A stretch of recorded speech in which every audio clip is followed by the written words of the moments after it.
Honorable Prime Minister of India, Shri Narendra Modi ji, whose extraordinary vision and strong commitment has placed our country firmly on the global aviation map.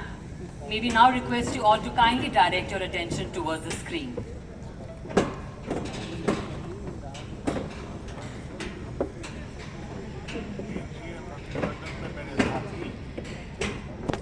Ram Mohan Naidu ji,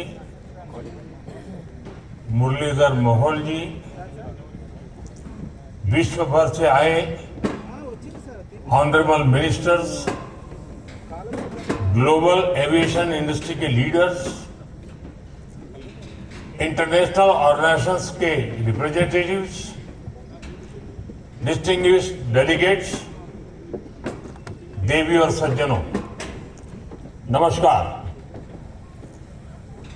wings India इस platform पर मैं सभी industry leaders, experts, investors का अभिनंदन करता हूं। आप सभी जानते हैं, एविएशन इंडस्ट्री का अगला युग बहुत एस्पिरेशंस से भरा हुआ है और भारत इसका एक बड़ा प्लेयर बनता जा रहा है। Aircraft manufacturing, pilot training, advance air mobility,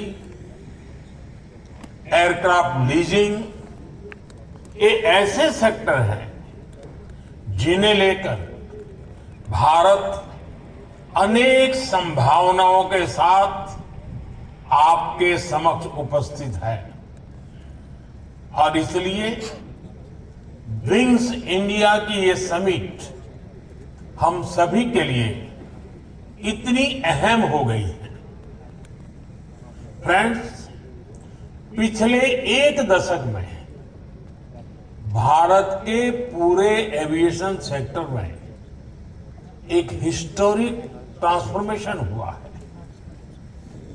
कभी भारत दुनिया के उन देशों में था जहां एयर ट्रैवल एक एक्सक्लूसिव क्लब तक सीमित था, लेकिन आज स्थिति एकदम बदल गई है। आज भारत दुनिया का तीसरा बड़ा डोमेस्टिक एविएशन मार्केट है। हमारे यहां पैसेंजर ट्रैफिक बहुत तेजी से बढ़ा है। भारतीय एयरलाइंस का फ्लीट भी तेजी से एक्सपांड कर रहा है। बीते वर्षों में भारत की एयरलाइंस ने 1500 से ज्यादा एरोप्लेन्स का ऑर्डर दिया है। साथियों, भारत के एविएशन सेक्टर में ये तेजी इसलिए आई क्योंकि हमारी सरकार एक लॉन्ग टर्म विजन के साथ काम कर रही है। भारत में एयर ट्रैवल अब एक्सक्लूसिव नहीं, इंक्लूसिव बन रहा है। भारत का नागरिक आसानी से एयर ट्रैवल कर पाए, ये हमारा मिशन है। इसलिए हमने टियर 2, टियर 3 सिटीज को एयरपोर्ट से जोड़ा है। साल 2014 में भारत में 70 एयरपोर्ट्स थे।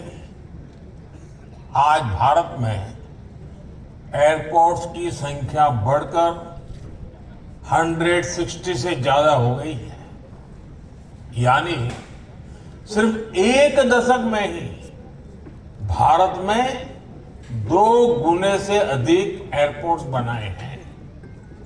हमने देश में 100 से अधिक एरोड्रोम्स को एक्टिवेट किया है और इसके साथ ही अपने नागरिकों के लिए एफोर्डेबल फेयर वाली उड़ान स्कीम लॉन्च की है। उड़ान स्कीम के कारण 15 मिलियन पैसेंजर्स ने, यानी करीब 1.5 करोड़ पैसेंजर्स ने उन रूट्स पर ट्रेवल किया है जिनमें से कई पहले एग्जिस्ट भी नहीं करते थे। साथियों, आज जब भारत विकसित होने के लक्ष्य के साथ आगे बढ़ रहा है, तब हमारी एयर एक्टिविटी का कई गुना विस्तार होना तय है। अनुमान है कि 2047 तक भारत में 400 से अधिक एयरपोर्ट्स होंगे। ये बहुत बड़ा नेटवर्क होगा। इतना ही नहीं, हमारी सरकार उड़ान स्कीम के नेक्स्ट फेज पर भी काम कर रही है। इस पॉलिसी से रीजनल और एफोर्डेबल एयर कनेक्टिविटी और अधिक मजबूत होगी। इन सब के साथ सी प्लेन ऑपरेशंस का भी विस्तार किया जा रहा है। हमारी कोशिश यही है कि भारत के कोने कोने में एयर कनेक्टिविटी और बेहतर हो। साथियों, आज भारत सरकार का बहुत जोर अपने यहां टूरिज्म सेक्टर के विकास पर भी है। देश भर में टूरिस्ट प्लेसेस विकसित हो रही है और इन जगहों पर जाने के लिए बड़ी संख्या में लोगों की पहली पसंद एयर ट्रैवल ही है। आने वाले समय में एयर ट्रैवल की डिमांड में और भी अभूतपूर्व विस्तार होने वाला है। यानी आप सभी के लिए इन्वेस्टमेंट के और ज्यादा अवसर बनेंगे। साथियों, आज जब भारत एक बड़ा ग्लोबल एविएशन हब बन रहा है, तब ये भी जरूरी है कि हम एविएशन से जुड़ी जरूरतों के लिए दूसरों पर निर्भर ना रहे। हमें आत्मनिर्भर का रास्ता मजबूत करना ही होगा। ये भारत में इन्वेस्ट करने आ रही कंपनियों के लिए भी मददगार होगा।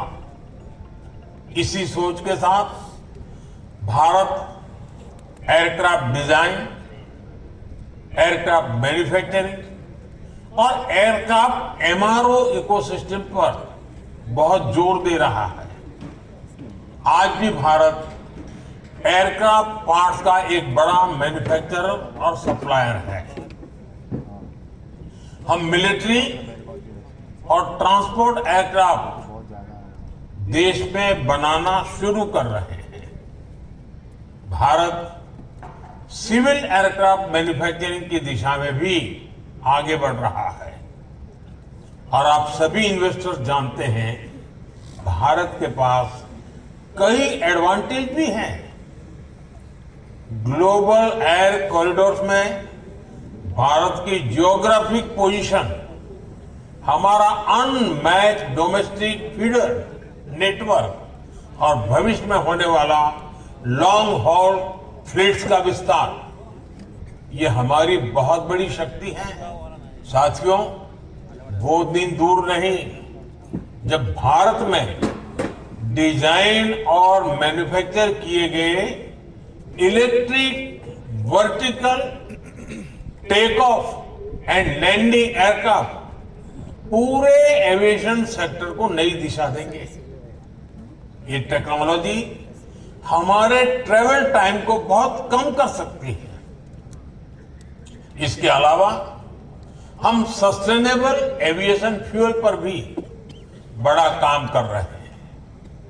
अगले कुछ वर्षों में भारत ग्रीन एविएशन फ्यूल का एक बड़ा प्रोड्यूसर और एक्सपोर्टर बनने की ओर अग्रसर है।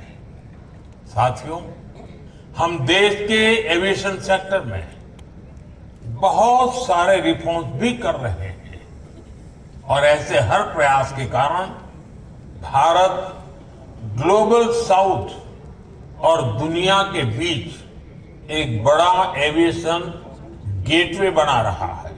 ये एविएशन सेक्टर से जुड़े इन्वेस्टर्स के लिए, मैन्युफैक्चरर्स के लिए बहुत बड़ा अवसर है।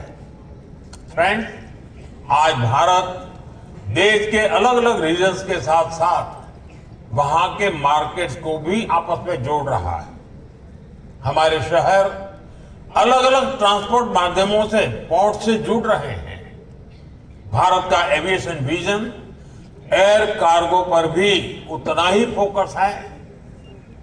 कार्गो मूवमेंट को फास्ट और एफिशिएंट बनाने के लिए जो भी रेगुलेटरी रिफॉर्म जरूरी है, सरकार उन सब पर काम कर रही है। इसके साथ साथ हमारे डिजिटल कार्गो प्लेटफॉर्म्स पूरे प्रोसेस को सिंपल और ट्रांसपेरेंट बना रहे हैं। ऑफ एयरपोर्ट प्रोसेसिंग की व्यवस्था के कारण हमारे एयरपोर्ट पर पड़ने वाला लोड भी कम हो रहा है। हम ऐसे मॉडर्न वेयरहाउसेस भी बना रहे हैं जिससे कार्गो हैंडलिंग का काम और तेजी से और बेहतर तरीके से हो। आने वाले भविष्य में इससे कार्गो का डिलीवरी टाइम और लॉजिस्टिक कॉस्ट दोनों कम होगा।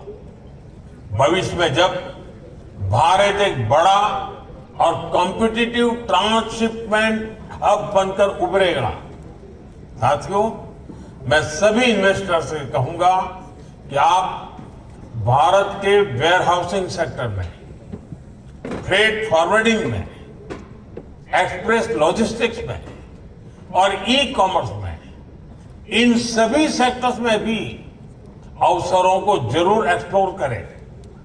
साथियों, आज दुनिया के ऐसे कुछ ही देश हैं जहां एविएशन इंडस्ट्री के लिए ऐसा बड़ा स्केल है, ऐसी पॉलिसी स्टेबिलिटी और ऐसा टेक्नोलॉजिकल एम्बिशन है।